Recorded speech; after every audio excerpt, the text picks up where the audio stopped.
So today, guys, we're going to go over winning offers in any market, right? So I see a gap right now, and I try to make these trainings based off what I see, the questions that I'm getting asked. When I get calls or I'm doing one-on-ones or someone calls me, hey, I have this scenario I want to run by you.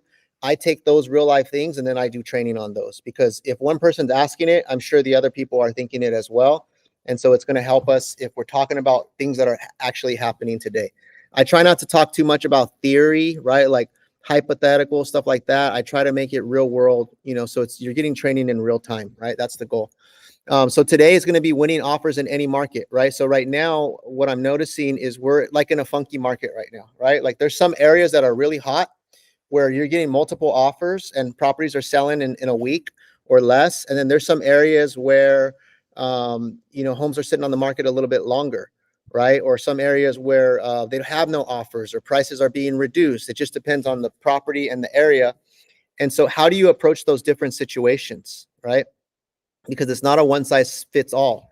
So we have to have this kind of dynamic approach where we're understanding what sort of market are we dealing with for that particular property, and then how do we advise our clients so that they have the right expectations? How do we communicate with the listing agent when we're representing a buyer and we're trying to get our offer accepted? How do we structure our offer, right? Do we have contingencies? Do we not have contingencies? Are we really pushing the price, right? Are we submitting our best shot on the first offer, or are we waiting and hoping we get a counter, right? Those are all things that come up. And so if you haven't done a lot of deals, you may not know how to adapt to those situations, or vice versa. If you've done a lot of deals, but they were during a different market, and now you're kind of in this balanced type of market, how do you kind of pivot between the two, right? So those are things that I want to dive into. And I would appreciate your guys' feedback as well. I have talking points, obviously, that I'll go over, but if you guys have some feedback or some insight, then definitely chime in, raise your hand and chime in. Okay, so let me go ahead and pull up this doc right here.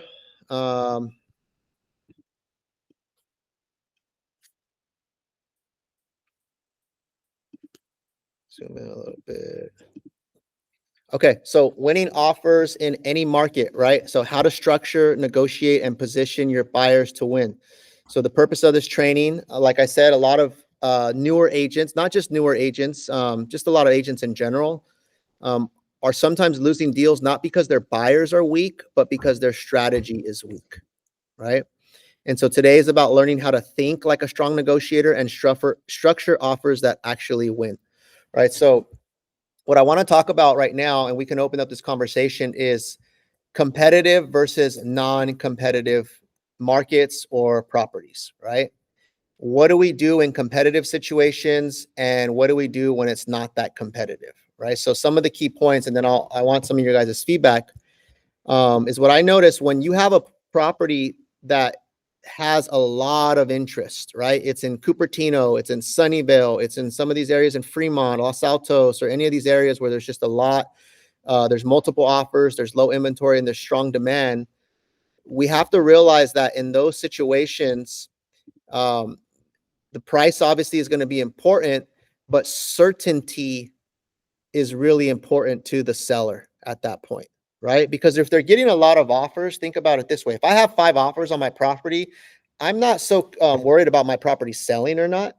I'm worried about, if I choose that offer, is it going to go through, right?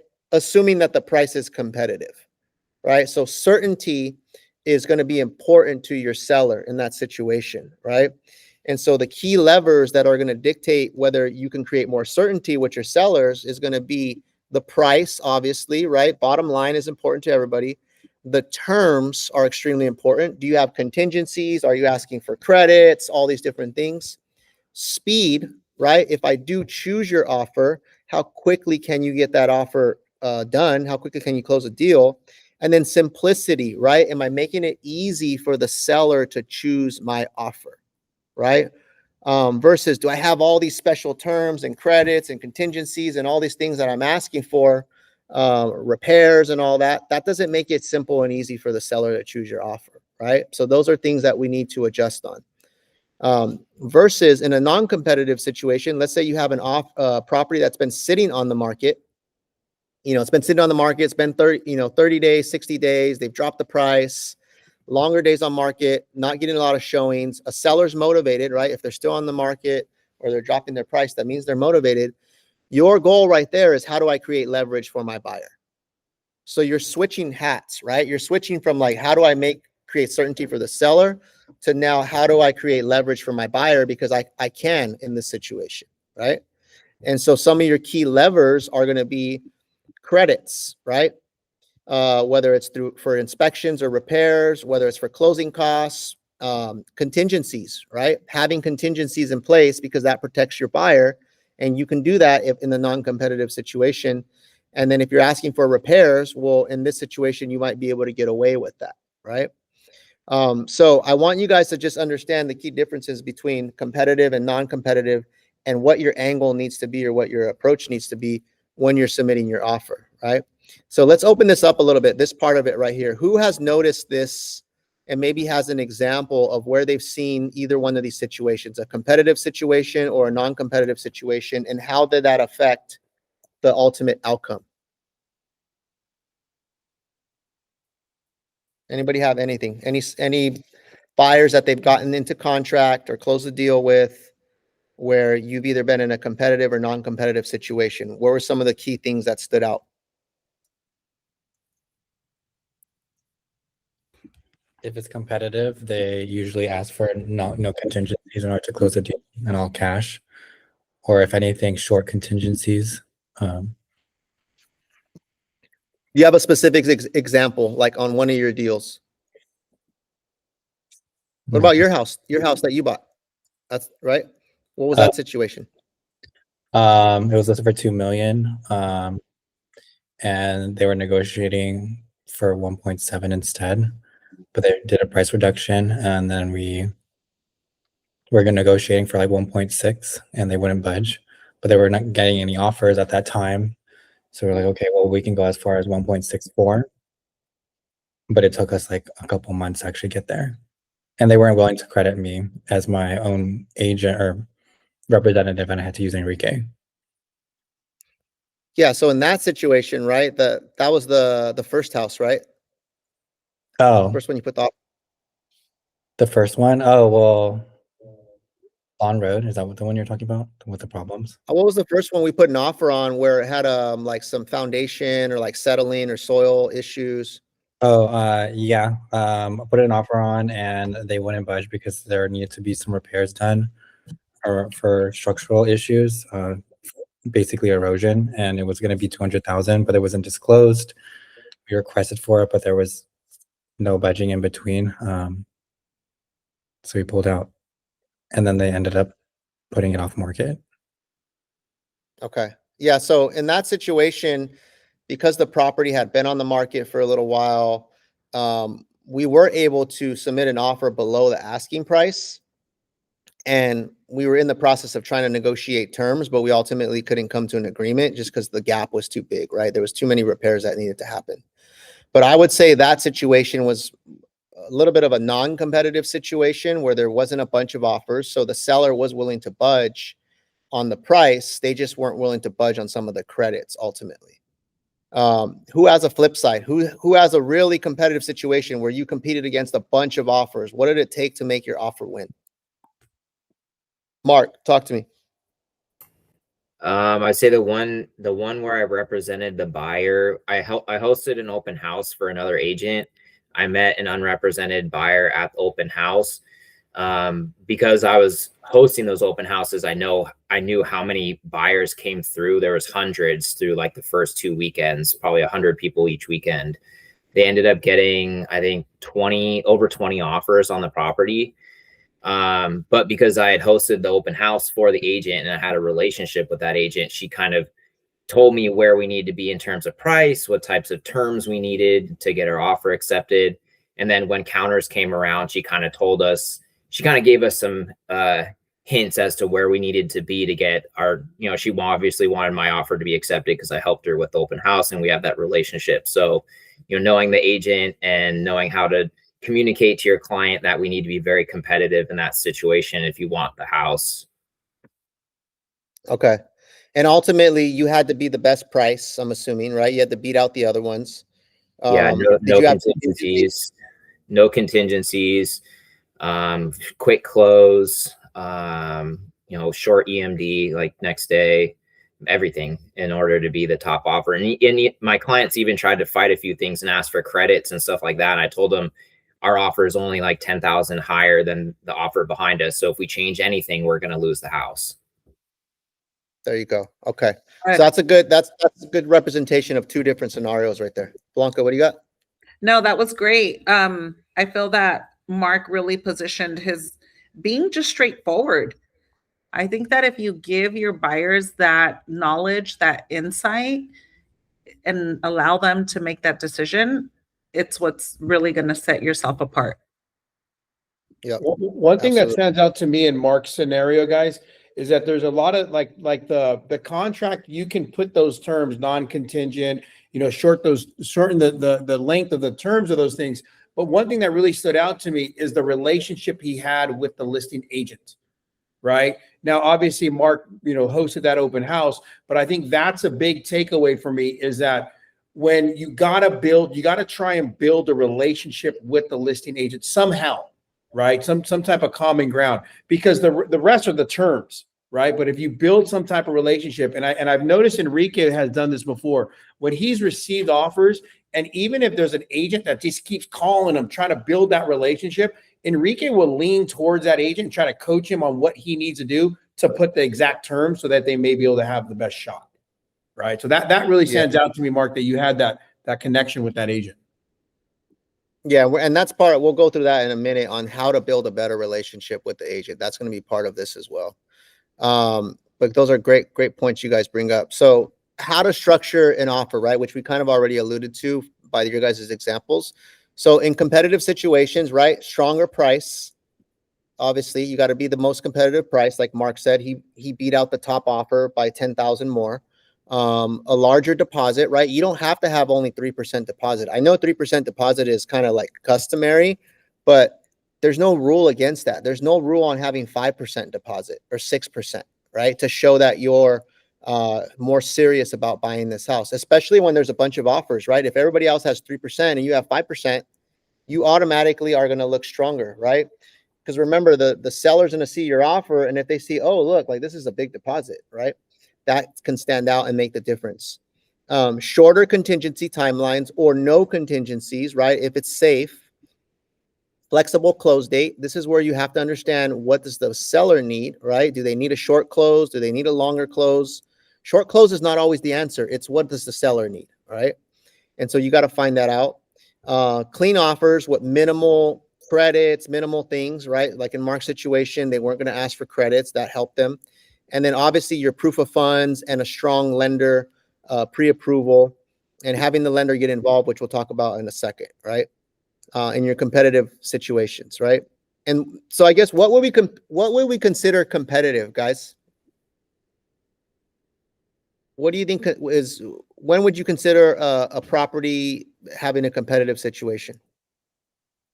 Multiple offers. Buyers. How many buyers? How many offers? Probably 10. More than one. Well, at least More than one, right? Yeah. It's funny I'm asking this, but everyone has kind of different answers, right? But if you have at least one other buyer you're going against, you're competing. Yeah. Right. And so versus you have a property with no offers, it's dead, crickets, right? That's non-competitive. But around here, if you have at least one other willing and able buyer, you got to assume you're in a competitive situation, right?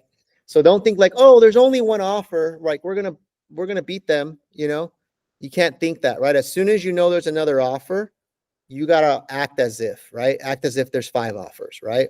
So all it takes is one other offer to beat you out, right? So I want you guys to keep that in mind. In non-competitive situations, right?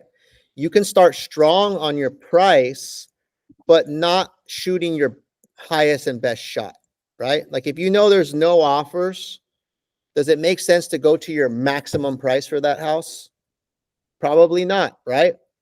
You want to give a good price. You want to look at the comps. You want to make sure you're competitive for what the neighborhood is going for. I wouldn't lowball somebody, but I would still give them a good enough offer where you're within the range of what properties have sold for, right? And you always got to assume, okay, if I do have to counter or come up, do I have any room to come, right? So I would keep that in mind. Richa, question. Hey Enrique, can you quickly touch base on what is lowball offer in percentage terms? A low ball offer, I would say anything below what the comps are justifying, right? Like Comps. yeah, it's based off the comps, right? Not based off the list price, it's based off the comps because the list price is made up, right? The list price could be strictly a strategy. So you need to have comps. So I would look at the most recent comps, at least 3 comps that have sold within the last month or 2. Because also since the market is changing, if you go back 6 months, that comp may not be valid anymore, right? Maybe the market has gone down for that particular neighborhood, or maybe it's gone up, right? Yeah. And so I would look at the pendings, right? The pendings are important. If there's other deals that are pending, that's going to tell you what's happening today. Anything that's sold tells you what happened before, right? And so I would look at pendings, solds, and then I would also gauge what sort of activity are happening on the active listings in the neighborhood. So you kind of have to call all 3 and research all 3. Who else had a question?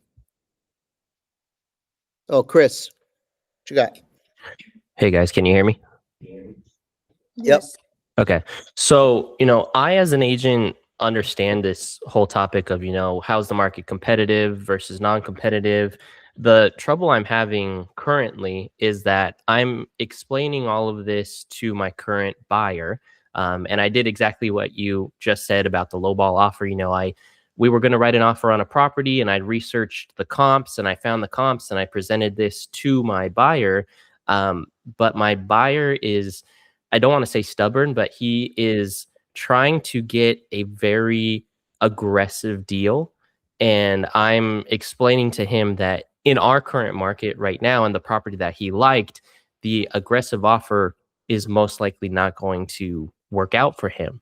But I feel as if he's ignoring what I'm trying to teach him. So how do I deal with that kind of client who's kind of ignoring what I'm, trying to teach him?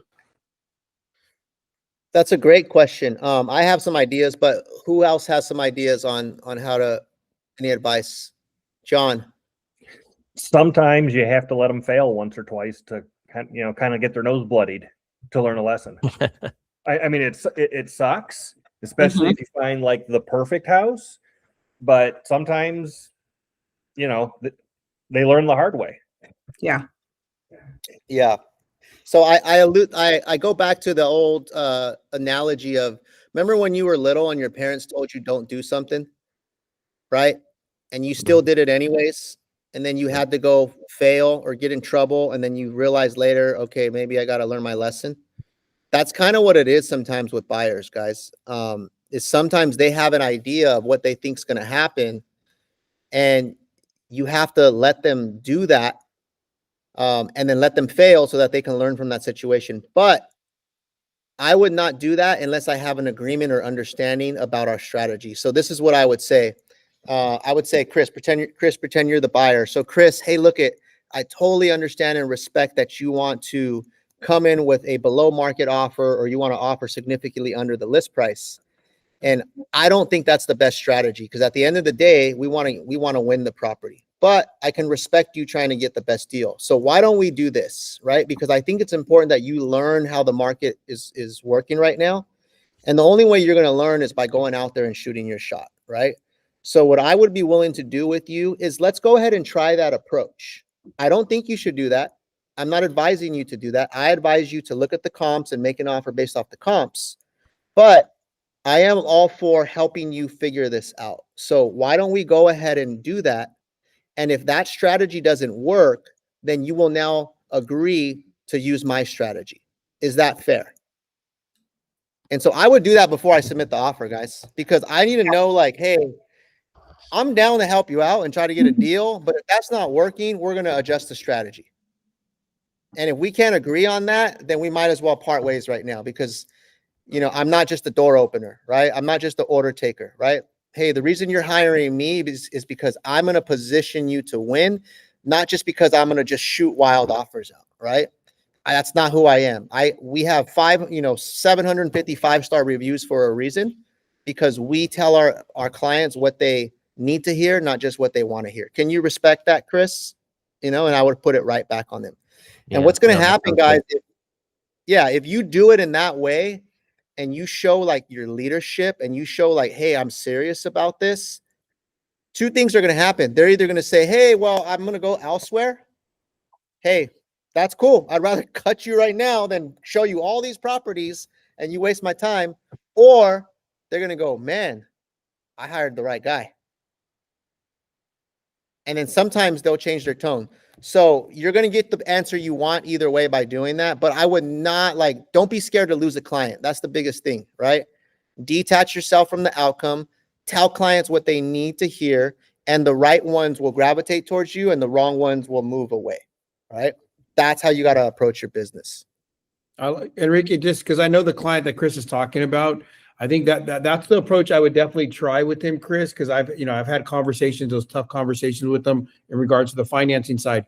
But for everyone on the call here, there's 3 things we look for in a buyer, right? Someone that's realistic, someone that's motivated, and someone that's qualified, right? And Enrique used this term before, as long as they're willing to learn with you, right? Like John said, you know what? They may need to fail once, but if they're willing to learn with you after that to adjust that strategy, then you stick with them. But if they're not willing to learn through that process, then you may have to let them go. But when we're looking for buyers, we need someone that is realistic, motivated, and approved, right? If they have those 3 characteristics, you have a strong buyer. Yep, absolutely. And sometimes guys, it might happen over 2 offers, right? Like the first offer, you have that conversation, they lose out because you already knew they were going to lose out, right? Like they came in 100 grand less than asking, right? No. And then sometimes I flip it. I go, hey, look at Mr. Buyer. I'm totally down to get you the best deal, but let me ask you, if you were selling your house and the 3 houses around the corner just sold for $1 million, and then somebody offers you 900,000, would you take it? And then just stay quiet. And then they go, well, yeah, but yeah. Then they start kind of backpedaling, right? Hey, I'm all for trying to get a deal, but we also don't want to insult the seller. And then we don't even get to negotiate, right? So we got to find that sweet spot where we can offer less, but we don't want to offer so less that we just don't even get a response, right? And say, so based off of that, where do you think we should offer? If we know these 3 homes sold for A, B, and C, and we don't want to insult them, but we want to try to get a deal, where should we be at? And then you kind of have to play that game of walking them through those steps, right? And usually when you do that a few times, guys, then they come around, right? Okay. So back to this, right? Non-competitive situation. So we talked about pricing. If you know you have no other offers, guys, I wouldn't remove all my contingencies. I would keep the contingencies that you feel are necessary based off what you know about the property, right?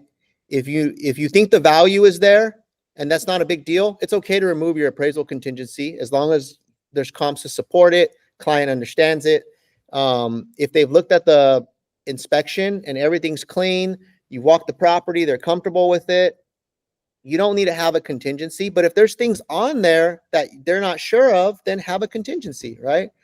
The lending too, you got to check in with your lender and get the green light if you can remove it or if you need the contingency, right? And so you don't just have to automatically put all the contingencies and you don't have to automatically remove them all. It's going to be based off that property and what's going on with that situation. If you can ask for credits, maybe that's part of you're trying to get them a buy down, or there's some things that are wrong with the property that you want to get credits for, then yeah, in these non-competitive situations, I would shoot my shot and go for it. Use your inspections like we talked about, use those strategically, right? Know what battles to fight too. I think sometimes we run into that issue where you got a buyer that's trying to ask for a whole laundry list of things that they want repaired and all that. You got to boil it down to, at the end of the day, is hey, we don't want to make this deal complicated. So let's focus on the major things, and that little light bulb, we're not worried about that, right? And then be patient but professional in your negotiations in these situations. It's a process, guys. Okay. When to add or remove contingencies. We kind of talked about that, but let's dive a little bit deeper. What we have to know, guys, is that contingencies are risk management tools. That's what they are, right? They're to help protect the buyer from risk, right?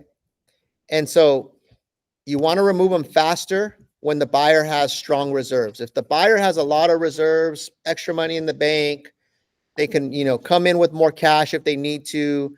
They can, they got 40% down. So if they have to switch to 20% down, they can do that, right? Stuff like that.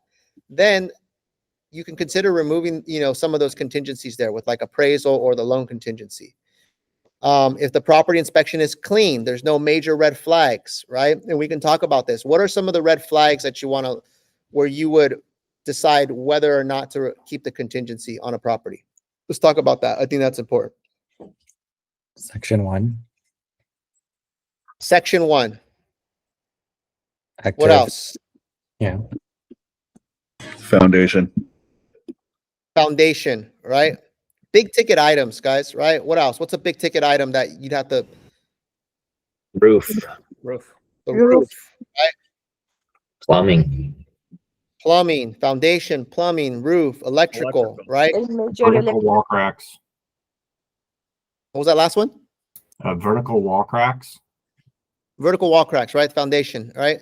So yeah, anytime you run into like foundation, major problems with electrical or plumbing or roof, stuff like that, where it's bigger ticket items, or section 1, depending on what the section 1 is, like if it's a major stuff on the section 1, a lot of properties have section 1, guys, or have some sort of termites or dry rot. That's very, very common. But I would say if it's like more than 5, 10, 15 grand, like now you got to consider, okay, do we need to get this thing checked out, or do we just need to adjust our price to compensate for that? Foundation is probably one of the major ones that I would always want to get more information on. If there's a bunch of cracks in the foundation, you definitely want to talk to a contractor or consider getting an inspection on the foundation, because that could be a big ticket item, right? Plumbing, electrical, those are big ticket items as well. Roof is kind of one of those ones where if the roof is shot, like we already know what it costs to change a roof out, right? I mean, around here, you're probably going to spend 20 grand, 30 grand for a roof, right? So if you just factor that into your price, you don't necessarily need to have a contingency, right, for a roof, but you do need to factor that into your offer price. Richa, question. Do you consider pool resurfacing and pool equipment as a major or a minor one? Pool resurfacing, I don't consider that major. That's cosmetic. I mean, there is going to be a cost to it. Mm. Now, if the pool was cracked or leaking, that's a different story. But if it's just like, hey, this pool's old, like it's going to have to be resurfaced. So I think you got to differentiate between like cosmetic versus mechanical, right? Like it's failing. Right. If it's failing, then yeah, that's a bigger ticket item. If it's cosmetic, not as big, but just factor that into your price. Blanca. I really recommend whenever you guys are going through these inspections, any concerns or just major items that the buyer is having or that you're bringing up, don't be afraid to get in touch with the inspectors. Sometimes when you get on a call with the inspector and you say, hey, can I pick your brain on this item? For example, the pool. Richa and I had a situation with the pool on a previous client that we assisted, and we were able to get another pool specialist. The inspector actually recommended the pool specialist. Once we connected with the pool specialist, we had the inspection, we asked the questions. It wasn't as big of a deal as we thought it was. So sometimes just going that extra step or picking the brain of the inspector, it answers a lot of concern or a lot of questions for the buyers, and they're more comfortable leaning to removing that property contingency, or vice versa. They may say, hey, Blanca, let's get this further inspected on this foundation and see what the cost is going to be on the foundation cracks, for example. Let's just do a little more digging, and that's why we're reserving it. But I feel like it's really important. get the professionals on the phone. Do a phone conference. It doesn't take more than 30 minutes to do that. And it may answer a lot of questions and help you make your offer a lot stronger. Let me also second that on why that's important, guys, because what you do is you start shifting liability away from yourself, right? If you don't do that and you just giving your opinion, hey, yeah, not a big deal, just go for it, right? Then if something comes back and it is a big deal, they're going to go like, well, you told me to go for it, right? Even though at the end of the day, the buyer has to do their due diligence, but you don't want to be in a situation where they're blaming you for that, right? So what you do is you go back to the professional and maybe you jump on a call and you have them on the call with you, right? A three-way call. Most of these inspectors, guys, they're happy to take those calls. Just a lot of agents don't utilize that. They don't know that you can call the inspector. Or calling a contractor and sending the reports to a contractor. We do that all the time. I'll send my reports to Jim or to one of my other contractor buddies. Hey, can you take a look at this and let me know, roughly what this would cost? Is this major? Is this minor? I have a story where I helped a client buy a house downtown, and these old houses downtown, guys, they got 100-year-old freaking foundations, right? And so most of them have cracks. Most of them have cracked foundations. They have basements. They have settling and shifting. And so my buyer kind of already knew that that was going to be the case with most of those houses because I already prepped them before we started looking downtown. But they wanted just to know if it was major, minor, what the more or less what the cost would be before they wrote their offer.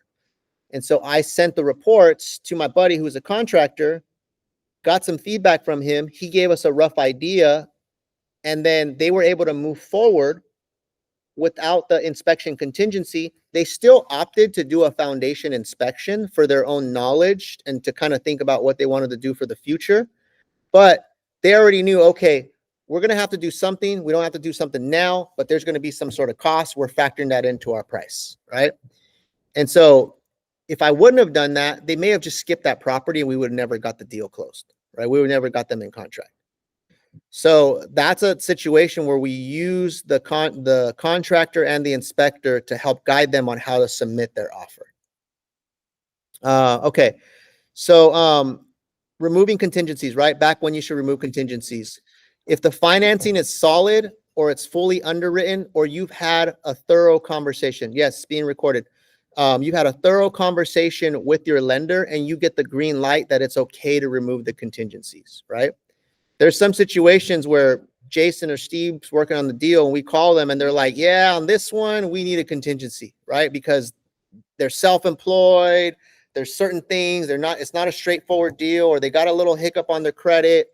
We can get it done, but let's just have that safeguard, at least a 7-day or a 5-day or whatever.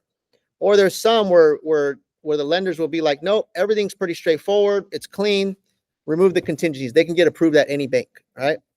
And so you have to have those conversations and then decide, do we remove it? And if you get the green light, then yeah, remove it because that makes you stronger. And that goes back to what the seller's looking for in multiple offers is they need more certainty, right? So the other thing is if the competition is high, if you know the competition is high on this property, there's multiple offers. Now you have to think, okay, how do I better my terms so that I can get this thing to move forward? And kind of the opposite, guys, which is the obvious, right? Keep the contingencies.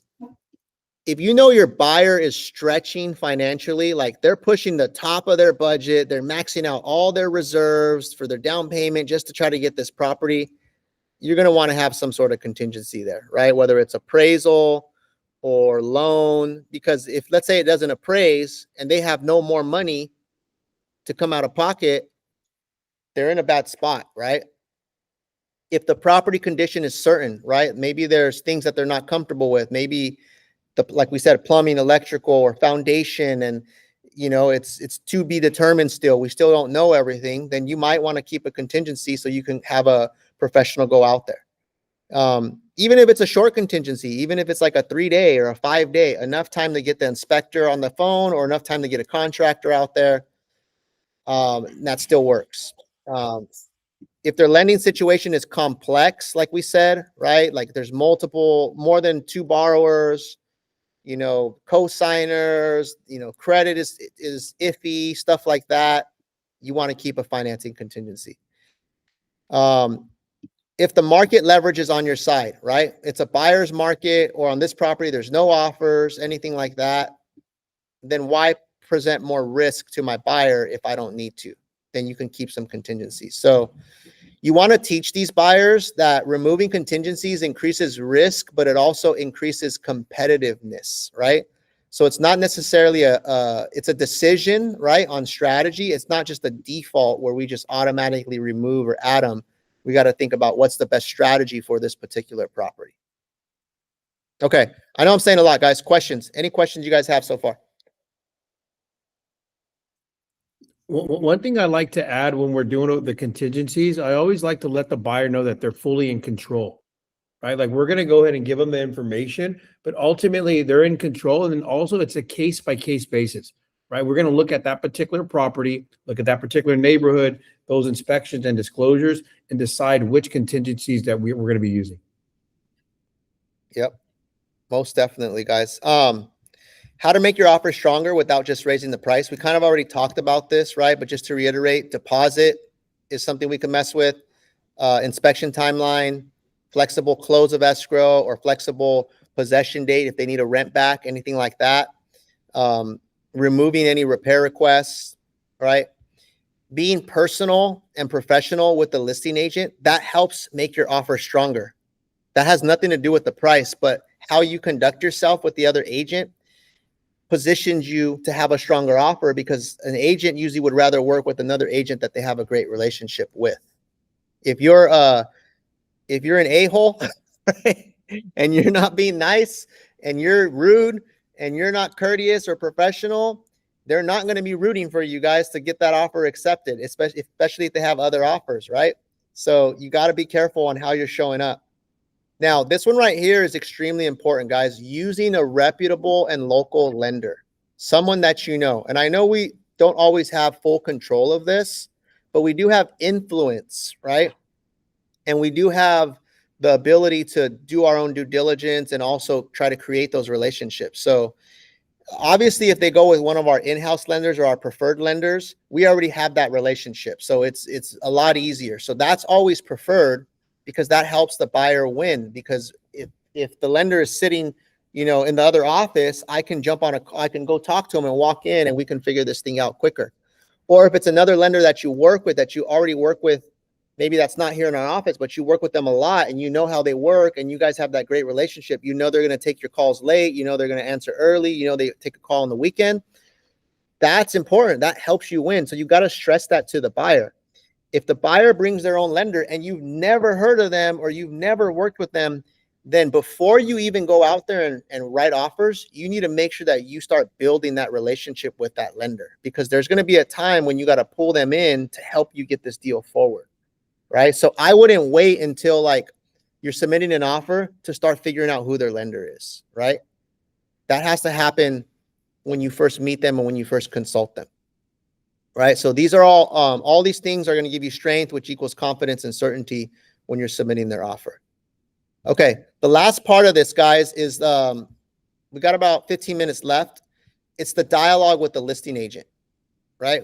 We went through a lot of what to look out for, but this is now going to be more of the art to it and how you have these conversations with the listing agent. This is probably one of the most important pieces, right? Because this can make or break your deal.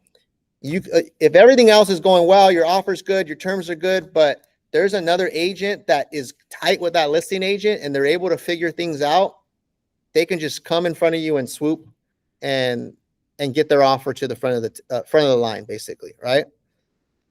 And so this is where you need to make sure you're going through this stuff and having these conversations with the listing agent up front. So before writing an offer, you always want to find out what matters most to the seller, right? What's their ideal timeline? How are they reviewing offers? Do they have an offer deadline? When are they meeting with their seller? Are they taking them just as they come? Are there any inspections available? Obviously we can see some of that online, but you always want to know what you're working with, right? So this good communication is going to build trust and it's going to give you intel, and the intel is what you're going to use to prepare your offer. When you're talking to the lender, right, you want to confirm the buyer, if they're fully underwritten or if there's any issues, always have these confirmations up front. Make sure the lender is available to call the listing agent. I can't tell you how many times I've seen deals go sideways because they choose a lender that's like on the East Coast and they're like at this big corporate bank and they don't answer their phone. You call and you get like a voicemail and you can never get a hold of them and they only communicate via email. And I'm like, dude, that's not how we win deals in our market, right? Like I need that lender to be responsive, call me back. I need their cell phone number. If you don't have a lender's cell phone number, guys, red flag, right? If all you have is their office line and they only, it's only a 9 to 5 office line, red flag, good luck, right? You're going to be at a disadvantage. And so you got to tell your buyer that up front. Hey, I know you want to go with XYZ bank, but I can't get a hold of your guy. I've called him 4 times. I've sent him an email. I only have an office line. Does he have a cell phone? You know, is he going to be available to jump on a call with us at 6 p.m. or 6:30 when we're going through the offer? Is he going to be able to call the listing agent when I submit your offer tonight at 6? Right? Those things are going to make a difference between us winning or not, right? And so you got to let them know this stuff, right? So confirm that the lender's available to call the agent. Confirm a realistic closing time as well. Hey, Mr. Lender, it's pretty competitive right now. I need the shortest closing time. Realistically, what's the shortest time? Not like a stretch, not like a miracle, but something you feel confident in, right? And so that's where you got to find that stuff out, right? A responsive lender is going to win the deals. Blanca, what do you got? Just a piece of advice, and I know Jason and I have done this multiple times when it's going to be a competitive situation and, you know, we want to make sure that we're just putting our best foot forward. Even before we send the offer, Jason has connected with the listing agent. And it's okay, whether it be Jason or another lender, just connect with the lender and let them know, hey, this is going to be a very competitive situation. I would love for you to provide some insight, connect with the listing agent, just kind of let them know the strength of our buyer, because that will go a long way as well. A lot of people don't do that. From the flip side, from being on the listing side, on our listing that I received tons of offers on, nobody reached out to me from the lending side. Yeah, nobody reached out to me. I was the one that had to reach out, but it just separates you. It sets you aside from all the other offers when your lender is proactively doing that. Yeah, 100%, guys. Like, imagine like what impression you're leaving on the listing agent, right? If they see, wow, dynamic duo, you know, great agent, great communication, great follow-up, great follow-through, super professional. Wow, great lender who is the same, right? The same professionalism, they're on it. You could tell these guys work together. You could tell this isn't their first rodeo. And so if their offer is a good offer, I'd rather go with someone like this because they have it well put together, right? Yeah. And so you gotta ask yourself, am I giving my seller that impression, the seller, the listing agent, that impression, so that they could root for me when it's time to select offers with the seller, right? And so you got to also position your buyers, right? This is where expectations are important, right? So this is all done, you know, through the offer consult. So if you're not having an offer consult, first of all, you're skipping a step, right? Anytime you're going to submit an offer, you've gone and looked at homes. Now they want this property. Okay, now let's set up an offer consultation. And this is where you're going to really set expectations, go through disclosures, go through comps, go through concerns, reiterate like, hey, some of the things that are going to be important. You've already had a dialogue with the listing agent, so now you're bringing that information to the offer consult, right? So that you can educate your buyers on what's the best strategy. And so your job is to prepare them emotionally and strategically, because a lot of buyers are making decisions emotionally, and you got to help them go into strategy mode, not just emotion, right? Setting expectations early is important. Hey, we may not win the first house, especially if you're looking in a really competitive area, right? We need to be decisive when the right one comes. So when we do find that right property, we need to be ready to act, right? Delays can cost us. Hey guys, if we're delayed, this is a really competitive situation. If they give us a counter offer, I'm going to need to call you right away, and you may have to step away from work, right? Or you may have to take a lunch break or something. And I need to be able to jump on a call, because if we don't respond quickly, someone else will, and we may lose that opportunity, right? So I already talked to the listing agent. They said we should have a response by this time. So I need you to be available at this time for us to jump on a conference call. So if you're not setting those expectations and then the buyer is just getting back to you whenever, you could lose that deal right there. Right. So, but if they don't know this stuff, then that means you didn't set that right expectation in the beginning. Right. So you want to teach them urgency and strategy without feeling pressure, but you want to set the right expectations. Speed matters in negotiations, just like I told you, right? Especially when it's competitive. Slow response signals weak buyer. Fast, clean response signals serious buyer. Faster, cleaner response, you're on it. As soon as you get the counter offer, text the agent, hey, I just got your counter offer. I'm on it. I'm talking to my buyer right now. Let's make a deal happen.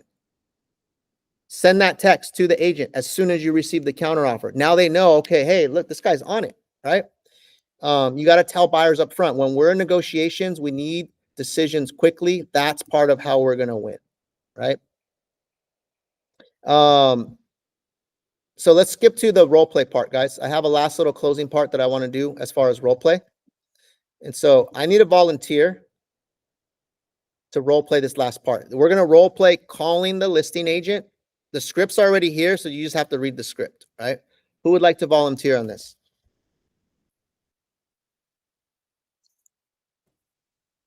Preferably a newer person who hasn't done this. How about this? Blanca, let's show them how you do it, right? Just follow the script. It's stuff that you already ask. But I want to show them how a high-level agent handles this, right? And you don't have to follow the script 100%. Just kind of hit the bullet points, but also put your style and your flavor into it, right? So you're calling me, you're the agent, your client's interested on my listing on 123 Main Street, and you're making sure we hit some of these things right here. Okay, cool. Ring, ring, ring. Hello? Hi, Enrique. Yeah, who's this? This is Blanca with eXp Realty. How are you today? I'm good. I'm good. Hey, Blanca. Great. I'm calling you on 123 Main Street and just wanted to congratulate you. That listing is just showing sharply. It's really nice. And it really checked off all the boxes for my clients. And they're very interested in submitting an offer. But before that, I just wanted to connect with you briefly, pick your brain, and just make sure that we're the winning offer and keeping in consideration what your seller's looking for. Do you have a few minutes? Yeah. Awesome. Yeah. Perfect. Besides the price, what's the most important for your seller in an offer? Well, this particular seller, they've already moved out. This was a rental property, so they don't need to rent back anything like that. They want to close quickly because they are planning to buy another house with the money from this one. Okay. And so for them, like having a clean offer that can close quickly, so that they can now start finding the next house, that's probably going to be worthwhile to them. They don't want to deal with any, repairs or anything like that. We've tried to do most of the stuff when we prep the home. There's a few things, on the reports, but I feel like everything's mostly taken care of. Yeah, most definitely. Well, thank you for sharing that. It sounds like, they're moved on and ready to close on this and identify their next property. And yeah, that's actually what caught my buyer's eye too, is most of the major things have been taken care of, which is great. Perfect. So it sounds like most importantly is timing. And if there's anything that we can align on those items, I'm sorry, I'm just reading what your follow-up was. Okay, I'm just gonna shy away from it. Another question I have for you, are you currently working with any other offers or expecting more offers? What's the activity been like? You know what? We got a good amount of people through the open house, not as many as I thought we would get, but there was probably at least maybe 30 groups. And I've had maybe a handful of people download disclosures and ask me about offers. So there's a handful floating around. Got it. Okay, perfect. Is the seller looking mainly for, I know you said timing, so a short close sounds like is very important for them. Are they looking for a highest and best, or will they be entertaining counters? How are you going to go about that? I mean, if there's a clear winner, that just blows everybody out, I'm pretty sure they would probably go with that. If all the offers are kind of close, then we'll probably do some counters. Okay, good to know. Yeah. All righty. Perfect. So I got a clear understanding of the timeline. It sounds like they've already moved out. They're ready to find their next place. Just a little feedback on our clients. Their loan is fully underwritten. The lender that I'm currently working with is somebody who I trust. So I know there won't be any issues there. I'm looking forward to putting something together that's pretty straightforward, and just very clear. They love the home. They want to make this smooth for the seller as well. So I'll go ahead and keep that in mind. Very quickly, turnaround time. If we do a 24-hour expiration, is that sufficient time, or how much time would you need for a response? Yeah, 24 hours is enough. Yeah. Okay. And it seems like your clients have lived here for some time. Would they entertain a personal letter from my clients? They really wanted to put something together just to give a little background on them and who they are and what they loved about the home. Yeah, yeah. I mean, you could put that in there. My clients, they have a family too, and this was like their starter home, and then they moved out and rented it out. So, yeah, I don't think that would hurt. Perfect. Well, just to give you a little insight and background, I've been in the industry for 20 plus years. My lender's been in the industry for 20 plus years. I'm really looking forward to working with you on this deal and making this as smooth as possible. If there's anything that you'd like to see differently, please don't hesitate to let me know. And if you don't mind, I'll probably be texting and calling you because we really want to secure this home for my clients. Oh, okay. Yeah, no, it sounds good. Yeah, no, it sounds like we might be able to make something work. What company are you with again? I'm with eXp Realty, which is a national company, also international now, and we do have a team here locally in the Bay Area, PRG Real Estate. Oh, do you work with Enrique?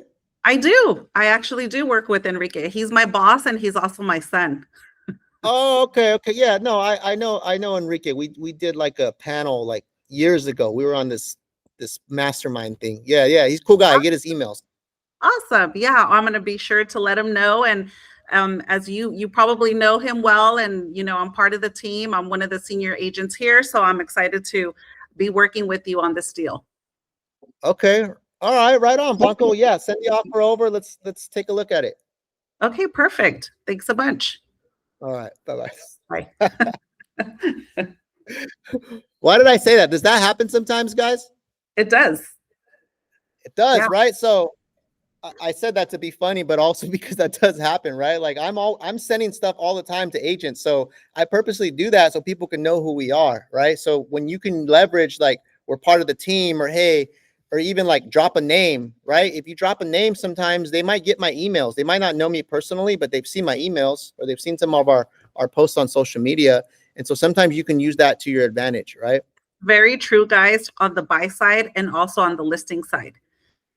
If you have somebody in the office that has sold something nearby or has a listing, I leveraged Mark yesterday. So I was able to show, hey, we have a listing that just went pending. Look at our marketing, look, what we do. So that went a long ways. Leverage the team. Yep. Absolutely, guys. That's the power of the team, guys, coming together and leveraging it. Okay. Really quick. That was an awesome job. What are some takeaways that you got from Blanca? Actually, drop them in the chat. Go in the chat right here and just drop what was a takeaway that you got from how she handled that call. And then we'll wrap up. I'm driving, so I'll just give a few of them. I really like how she put things together with the listing agent, the communication, and also telling about herself, and that she really wants to secure the home for the buyers. That gives a clear indication to the listing agent that they'll come to the price that sellers are expecting. Yep, absolutely. Right. Brendan said, cool, calm, collected. Antonio said, well informed with the seller's needs, confidence and professionalism, gain familiarity. Right. What else? What else stood out to you? I think another thing was that showing the motivation for the buyer, that they're really interested, and she wants to secure the deal by setting the expectation. Don't mind if I call you or text you multiple times, if I want to get information from you. So that was like, okay, you can bother me as much as you want. Yeah, absolutely. Yep. Showing the motivation, right? That's important because she's positioning her client Like, hey, my client's motivated. My client wants to make a deal work, right? Cool, calm, One collected, more, confident. Go ahead. one more stood out is connecting with the lenders and being that yes, the lender has tons of experience as well, and getting the lender on the call as well. That's a very important Yeah. step that she mentioned. In Positioning her lender, positioning her team. Did you hear what she said? She said the phrase, a little bit about myself. And then she went on to explain who she is, how long she's been in the business, right? And so that right there, guys, is like textbook on how you need to run your calls when you're calling a listing agent, right? You need to try to copy that, mirror that, match that, bring the same enthusiasm, the same personality, the same, cool, calm, collectedness, right? Position your buyer, talk about how great your buyer is, why they want the property, how excited they are, talk about you, talk about the team, talk about your lender, because all of that stacks up together, right? All of those things, right, that we went through are going to combine, they're going to stack, and those are going to help you win more buyers. Amaya had a quick question. What if Enrique asked Blanca what price point you are putting an offer at? So Blanca, what price are you thinking of submitting your offer at? We're actually thinking of coming in right at list. How does that sound? Yeah, I mean, my sellers are hoping for a little bit more. So I don't know if that would wow them, Okay. but they were hoping for a little bit more. Okay, good to know. And what I'll do is I'll go ahead and reconnect and see if we can make an adjustment on there, but I'm sure there won't be an issue. What number do they have in mind, if you don't mind sharing? We priced at 1.2, which we felt was, pricing a little strategic, a little low. I think they're hoping to get, mid 1.2s to 1.3, Okay. so if you're somewhere in that ballpark, I think you got a shot. Perfect. Thank you for sharing that. I'm definitely going to make sure we're in that ballpark. Okay, perfect. There you go, Amaya. That's how you answer that question. Love the response because that is uncomfortable discussions I had and intimidating sometimes because the seller listing agent can directly shoot you down. Hey, no chance. We have multiple offers, things like that. They just play games with you just to bring you up. Thank you for that response. Yeah. Enrique, what's another way to approach that? Because that was Blanca's way. How would you answer that? If they ask you, I mean, because I know there's a few different strategies of doing that. Right? Yeah. So one of them is to just throw a price like Blanca did, and then kind of fill them out from there. The other one is to kind of deflect and say like, hey, we're still working on finalizing our price. We are looking at the comps. I'm going to meet with them again today to finalize, but we're definitely going to bring you something competitive. Is there a price range that you think would make a deal work? And one way to do it, kind of my approach was like, let me just say we're coming in at list so I know where they're already gauging it, right? I didn't want to say above, because then that's also going to give them leverage. Someone else calling is going to say, I already have an agent circling around that's coming in above list. Yeah. Right. Yeah. So it can go either way. It's all negotiations. Exactly. So you're testing the waters either way, right? Either way, you're getting to what price do you think would make it work, right? So whether you say, here's what I think we're going to do, what price do you think will make it? Or I'm still working on that number, what price do you think will make it? It's the same outcome, right? But the point is, you want to try to get an answer from them or get a range from them. Yeah. And that's why it's also important to get that second voice with your lender, because that's exactly what I would do when I reach out to that listing agent to introduce myself. I ask them questions like that. Like, okay, cool. So how many offers do you have? Okay, so where's our offer at? Is it in the middle? Is it high? Is it low? And they will tend to give me more information sometimes than they would give you as the buyer's agent. And then all I do is I jump on a call with Blanca and say, hey, Blanca, they got 4 offers. Your offer is at, it's in the middle. We need to be at least 25,000 more. So again, what I'm going to do, Blanca, on my end is I'm going to go ahead and reach out to the buyer. We'll do a conference and I'll let them know what the difference is in the monthly payments and in the down payment if we went up 25,000. Right, guys. This is an actual live scenario that Jason and I had. We submitted, and I said, Jason, call them, give them, our strength on and he came back and he said, Blanca, we need to come up. We need to come up X amount. And Jason was already, so I wasn't able to get that information even though I probed, but Jason was. Maybe it was just, coming from the lender, but this is a life scenario that we had with one of our clients. Well, and one thing I wanted to add, no, thank you, Blanca. One thing I wanted to add with you guys is that I'm extremely aggressive on the lending side. I've had properties where, where it's late at night, 8 o'clock at night, they already told me they accepted an offer. And so when they said, or they're about to accept an offer. And so when I asked them, you get me on the line with the listing agent, I said, Enrique, did you actually sign? You didn't sign? Okay, cool. So you're telling me you're accepting an offer above ours. So what if we give you $10,000 more? I'm going to get on the line right now with my agent, and I'm going to make sure that we write 10,000 above. It's 1.8. We're going to write 1.8 plus 10 grand. And if I can get you that, will you go ahead and accept my offer? Right. And then what I do is after I get the thumbs up from that listing agent, I jump on the call with Blanca and the buyer. And I say, hey, Mr. Buyer, listen, I just spoke with the listing agent. My job is to get you in position to win. In order for you to win, you need to put $10,000 more. I can make this happen right now. Blanca, do me a favor. Start rewriting the offer. Send it over to the client. And this is when you're fighting for inches, guys. And I've won multiple offers in that scenario. Right. I've won multiple offers because a lot of times what happens is when you guys call the listing agent, we already accepted an offer. No, they haven't signed yet. So this is still the way where you can negotiate a little more. And again, all you're doing is you're positioning your buyer to go ahead and have the opportunity to win. The buyer can still say, no, I don't want to put 10,000 more. But at least you provided them that opportunity. Yeah. Excellent, guys. All right, we're up on time, guys. This was valuable. Was it valuable for you? I learned some stuff just by watching these guys. This is recorded, guys, so this will go on our YouTube channel. It'll be sent out to you guys if you want to refer back to it. And I can send you also this the training guide that I have here as well.